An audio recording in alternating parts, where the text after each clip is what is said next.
Workers পার্টির প্রতিষ্ঠা বার্ষিকীতে গণ অধিকার পরিষদের পক্ষ থেকে শুভেচ্ছা। এখানে ইতিমধ্যে বক্তারা মূল্যবান বক্তব্য রেখেছেন, আমি সংক্ষেপেই শেষ করব। আমরা সাইফুল ভাই সহ একসাথে ফ্যাসিবাদ বিরোধী লড়াই করেছি। যখন বাংলাদেশে ওইভাবে আসলে কেউ প্রতিবাদ করতো না, তখন কিন্তু আমরা একসাথে যুগপৎ আন্দোলন করেছি, প্রতিবাদ করেছি এবং লড়াই সংগ্রাম করেছি। আমরা গণ অধিকার পরিষদ গণতন্ত্র মঞ্চের সাথেও জোটে ছিল। সেই সময় আমরা সবাই মিলে বলেছি, শুধুমাত্র সরকারের পরিবর্তন হলেই দেশের মানুষের যে ভাগ্য সেটি পরিবর্তন হবে না।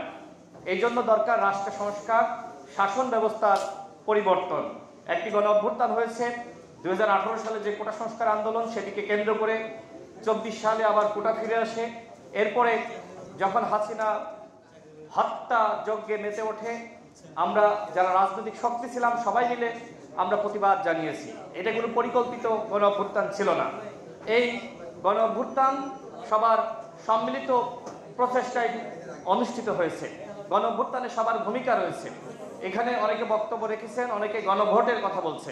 আমাদের প্রধান উপদেষ্টা তিনি কিন্তু বলেছেন যে গণভোট মানুষ বোঝে না, তার মানে প্রধান উপদেষ্টা গণভোট করবেন না।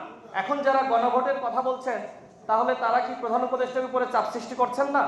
আমার মনে হয় প্রধান উপদেষ্টা তিনি নির্বাচনের ব্যাপারে যে বক্তব্য জাতির সামনে হাজির করেছেন, সেই বিষয়ে মোটামুটি বিএনপি সহ এখানে আমরা যারা রয়েছি আমরা সবাই আশ্বস্ত। এখন কিন্তু আর নির্বাচন নিয়ে ওইভাবে আমরা কেউ তোড়জোড় করছি না। তবে আমরা সবাই কথা বলছি রাষ্ট্র সংস্কার, গণহত্যার বিচার, এই ব্যাপারে অন্তত আমাদের একমত হতে হবে। গণহত্যার বিচারের আসলে রোডম্যাপটা দেওয়া যায় না। সরকার যদি বিচারের প্রক্রিয়াটা সঠিকভাবে শুরু করতে পারে, তাহলে আগামীতে যেই ক্ষমতায় আসুক না কেন, সে গণহত্যার বিচার শেষ করতে বাধ্য থাকবে। এবং রাষ্ট্র সংস্কার, এত মানুষ শহীদ হলো, এইবার যদি শাসন ব্যবস্থার পরিবর্তন না হয়, রাষ্ট্র সংস্কার না হয়, তাহলে আর জীবনেও রাষ্ট্র সংস্কার হবে না। এখানে জাতীয় নেতৃবৃন্দ রয়েছে, আমাদের আমির খসরু ভাই রয়েছে, সাইফুল ভাই রয়েছে, ফুয়াদ ভাই বক্তব্য রেখেছেন। আমরা সবাই মিলে যদি এক থাকতে পারি, ইনশাল্লাহ এই রাষ্ট্রের সংস্কার হবেই। রাষ্ট্র সংস্কার ছাড়া এই দেশকে কোনোভাবেই আর এগিয়ে নিয়ে যাওয়া যাবে না। সর্বশেষ বলবো যে সরকার কিন্তু অনেক কথা বলছে, কিন্তু নির্বাচনের পরিবেশ তারা কিভাবে তৈরি করবে? বিশেষ করে আমি নিজেও আমার ঝিনাইদহ জেলাতে গিয়েছি, সেখানে গণসংযোগ করেছি। এখনো পর্যন্ত সরকার কিন্তু আইন শৃঙ্খলা পরিস্থিতি এখনো পর্যন্ত উন্নত করতে পারে নাই। যদি নির্বাচনের তারিখ দেওয়ার আগে, রোডম্যাপ প্রকাশ করার আগে এই আইন শৃঙ্খলা পরিস্থিতি বা নির্বাচনের পরিবেশকে সরকার ঠিক করতে না পারে, তাহলে অবাধ সুষ্ঠু নিরপেক্ষ নির্বাচন সরকার কিন্তু জাতিকে উপহার দিতে পারবে না। আমাদের মাননীয় প্রধান উপদেষ্টা বলেছেন যে তিনি যদি জাতিকে একটি অবাধ সুষ্ঠু নিরপেক্ষ নির্বাচন উপহার দিতে না পারেন, তাহলে জাতির কাছে তিনি অপরাধী থেকে যাবেন। আমরাও মনে করি সরকারকে বলবো একটি অবাধ সুষ্ঠু নিরপেক্ষ নির্বাচন আয়োজন করার জন্য সেই ধরনের পরিবেশ তৈরি করেন।